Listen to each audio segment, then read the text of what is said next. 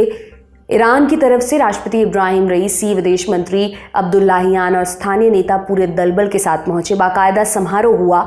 कार्यक्रम के बाद आलियेव अपनी राजधानी वापस लौट गए, जबकि ईरान का प्रतिनिधिमंडल 3 हेलीकॉप्टर्स में सवार होकर तब्रीज लौटने लगा। तब्रीज ईरान के ईस्ट अजरबैजान प्रांत की राजधानी है। 2 हेलीकॉप्टर्स तो सकुशल अपनी मंजिल तक पहुंच गए, मगर तीसरा हेलीकॉप्टर अचानक गायब हो गया। उसका कंट्रोल रूम से संपर्क टूट गया। इसी हेलीकॉप्टर में राष्ट्रपति रईसी और उनके विदेश मंत्री बैठे थे। उनके अलावा कई और लोग थे। संपर्क टूटने से पहले उन्होंने मदद के लिए मैसेज भेज दिया था।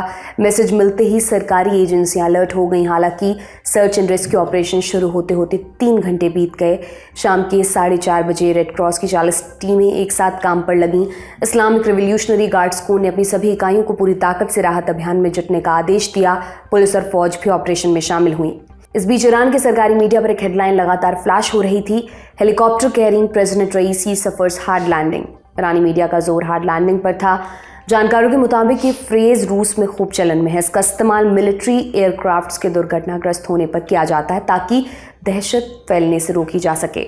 ईरान भी उसी लीक पर चल रहा था। जिस तेजी से घटनाक्रम बदल रहा था, ये साफ हो चुका था कि कोई अनहोनी घट चुकी है। बस पुष्टि का इंतजार है।